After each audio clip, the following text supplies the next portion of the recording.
अस्सलामुअलैकुम वरहमतुल्लाहि वबरकातुहू। आप देख रहे हैं मेरा यूट्यूब चैनल और मैं हूं गुलाम नबी मद्दी। पाकिस्तान के साबिक DGISI और मौजूदा पेशावर कोर कमांडर जनरल फैज़ हमीद की शहबाज शरीफ से मुलाकात हुई है। इस मुलाकात के चर्चे सोशल मीडिया पर जारी हैं। सोशल मीडिया पर बड़ी बहस हो रही है कि जनरल फैज़ हमीद ने शहबाज शरीफ को सल्यूट मारा है। आप जानते हैं पाकिस्तान के साबिक DGISI जनरल फैज़ हमीद, ये जब वो DGISI थे उस वक्त भी वो ख़बरों के अंदर रहा करते थे और उसकी बड़ी वजह ये थी कि वो अफ़गानिस्तान की जंग ख़त्म करवाने में मरकज़ी रोल अदा करने वाले शख्स हैं। अमरीका और दीगर मुखालिफिन जनरल फैज़ हमीद के ख़िलाफ़ आलमी मीडिया पर बहुत कुछ कहते रहे हैं और बहुत कुछ लिखा गया है। यहाँ तक कि जो अमरीका के अखबारात हैं, मीडिया है, उनमें तो जनरल फैज़ हमीद को अमरीका की अफ़गानिस्तान में शिकस्त की बड़ी वजह करार दिया गया है। तो इस एतबार से DGISI के ज़माने में जनरल फैज़ हमीद को आलमी मीडिया पर भी डिस्कस किया जाता रहा है। और फिर आपने देखा होगा कि जब जनरल फैज़ हमीद काबुल गए थे और उन्होंने काबुल में जाकर चाय पी थी, तो वो वाक़या भी कई दिनों तक आलमी मीडिया की ज़ीनत बना रहा था। जनरल फैज़ हमीद जब DGISI थे तो उस ज़माने में पाकिस्तान के अंदर भी उनको खूब पज़ीराई हासिल थी। पाकिस्तान के अंदर भी मीडिया में उनका बड़ा तज़किरा होता था, बिलख़ुसूस चूँकि उनका इमरान खान से करीबी ताल्लुक़ रहा और जो वज़ीर आज़म होता है उसके साथ जो DGISI होते हैं उनका बराह रास्त ताल्लुक़ होता है। तो इस एतबार से जो मुखालिफिन थे जैसा कि नवाज शरीफ और दीगर लोग, ये जनरल फैज़ हमीद के बारे में बड़ी नेगेटिव गुफ्तगू भी करते रहे हैं।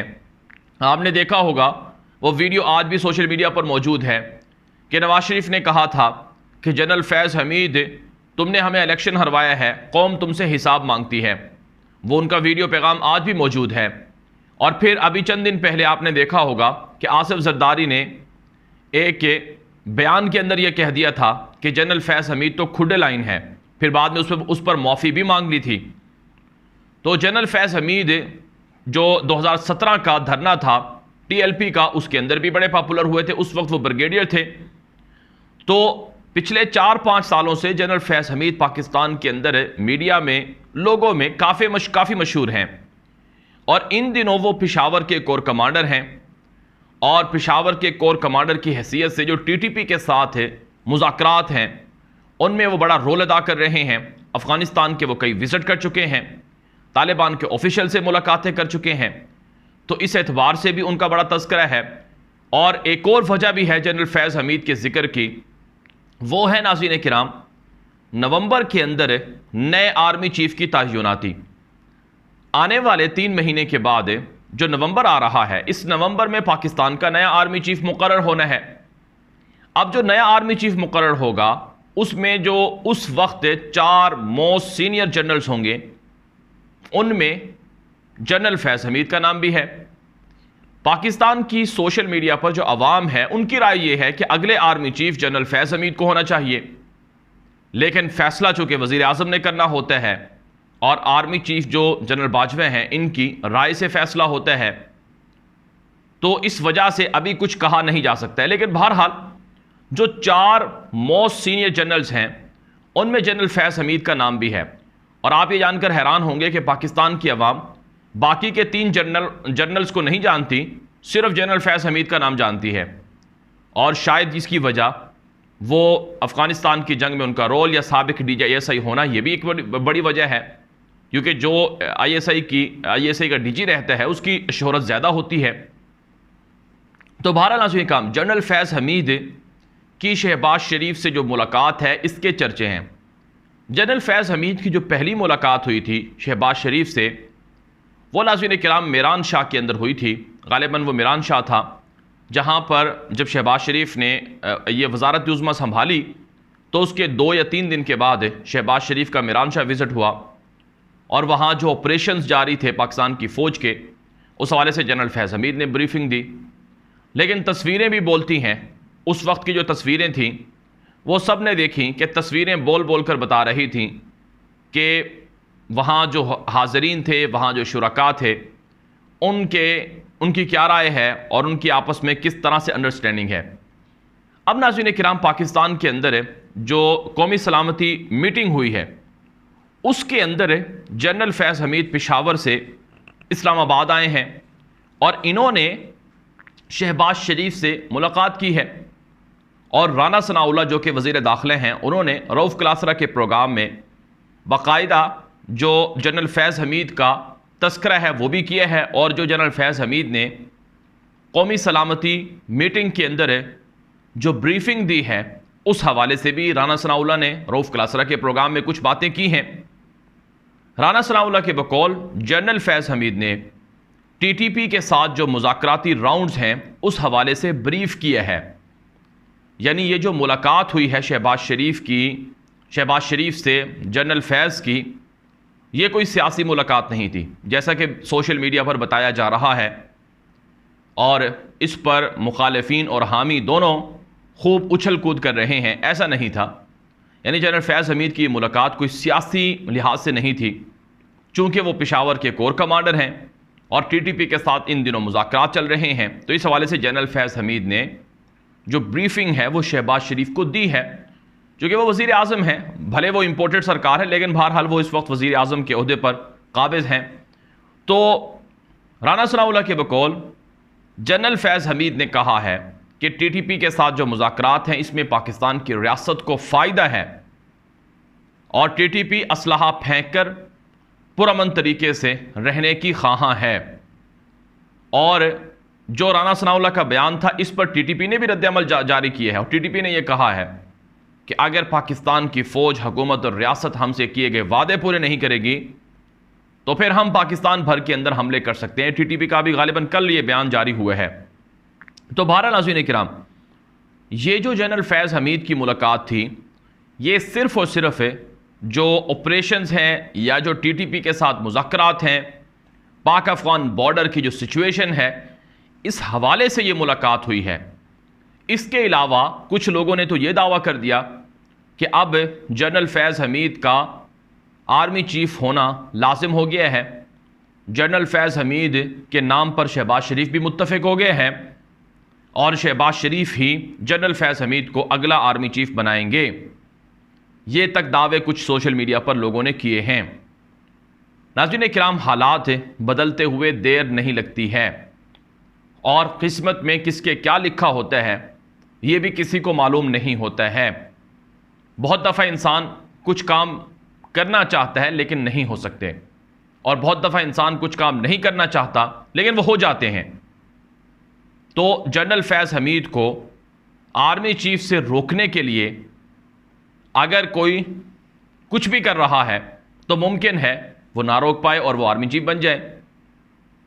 और अगर कोई जनरल फैज़ को आर्मी चीफ बनाने के लिए हर तरह की कोशिश कर रहा है तो मुमकिन है वो आर्मी चीफ ना बन पाए। तो नाज़रीन किराम, ये सब कुछ मामलात किस्मत के भी हैं और हतमी तौर पर यकीनन अल्लाह रब्बुल इज़्ज़त की जानिब से ही जो इंसान की किस्मत में लिखा होता है उसका फ़ैसला होता है।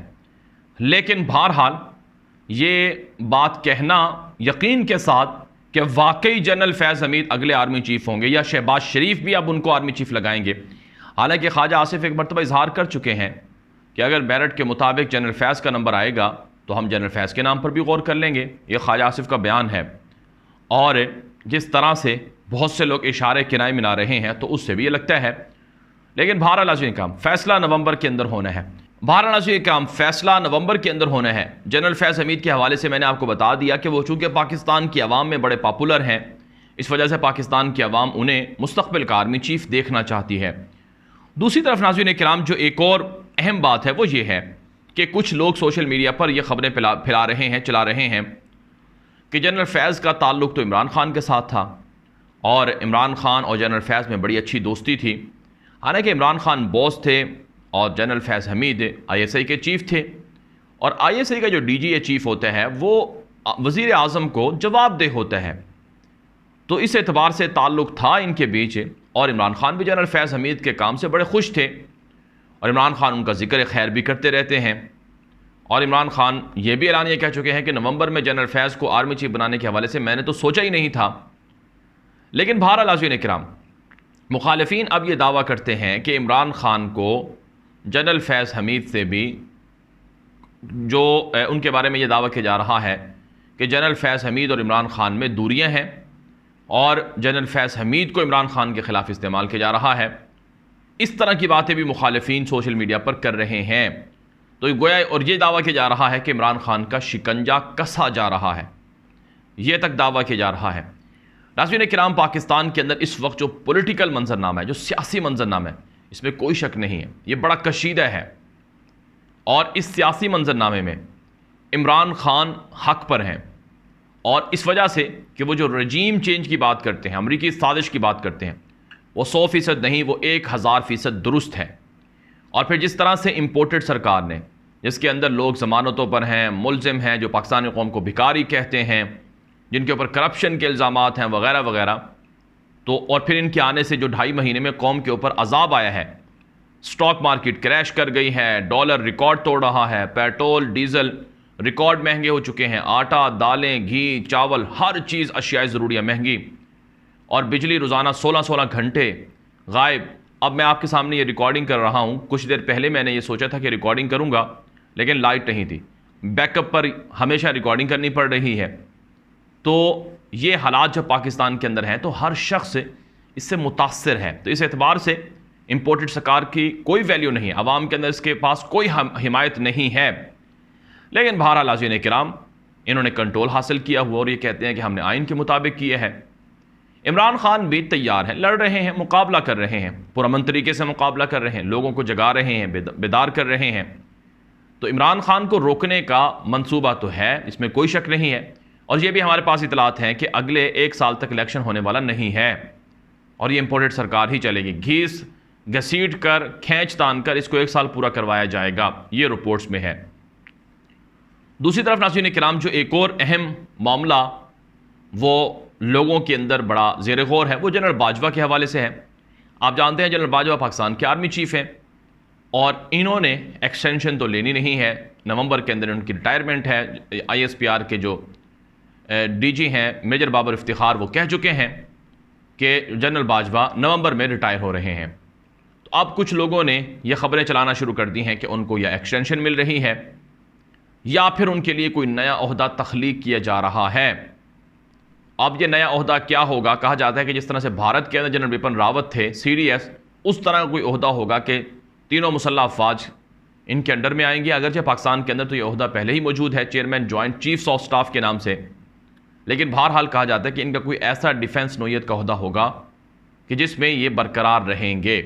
तो इस पर पाकिस्तानियों को बड़ा एतराज़ भी है और नासिर हुसैन गालिबन नाम है पीपल्स पार्टी के, वो भी अपने ट्विटर पर इशारा दे चुके हैं कि जनरल बाजवा की जो खदमात हैं इनको देख कर जनरल बाजवा अगर पाकिस्तान के लिए कुछ मज़ीद खदमात करना चाहें तो वो कर सकते हैं। तो बहरहाल ये भी एक बड़ा इशू चल रहा है, लेकिन चूँकि पाकिस्तान की आर्मी की जानिब से कह दिया गया है कि जनरल बाजवा ने नवंबर के अंदर रिटायर हो जाना है, तो इसलिए महज प्रोपेगेंडा नहीं करना चाहिए जब तक कि कोई मुस्तनद चीज़ ना हो। और सबसे बढ़कर नाज़रीन किराम, ख्वाजा आसिफ का जो कल एक बयान तलत हुसैन के साथ नशर हो रहा है, इस पर लोगों ने काफ़ी गम व गुस्से का इजहार किया है।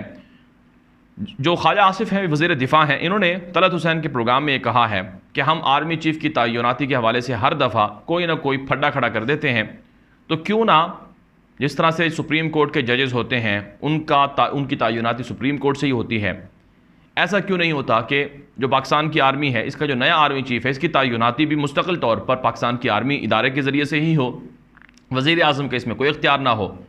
तो इस पर तहरीक इंसाफ के फवाद चौधरी और दीगर लोगों ने काफ़ी इस पर बुरा भला कहा है कि ये तो एक वज़ीर आज़म का इख्तियार है नए आर्मी चीफ़ को मुकर्रर करना। तो ये ख्वाजा आसिफ किस तरह से कह रहे हैं कि ख़ुद आर्मी ही अपना आर्मी चीफ़ मुकर्रर करे। ठीक है, उनकी तजावीज़ ज़रूर होनी चाहिए, लेकिन वज़ीर आज़म फिर किस लिए आएगा? वो क्या पैसे लेने के लिए आता है अगर उसने कोई काम नहीं करना? बहरहाल काम ये थी अब तक की डेवलपमेंट्स जो मैंने सियासी एतबार से आपके सामने बग़ैर किसी लगी लपटी के और बग़ैर किसी मुबालगे के आपके सामने रखी हैं। जो सच है वो आपके सामने बताया है।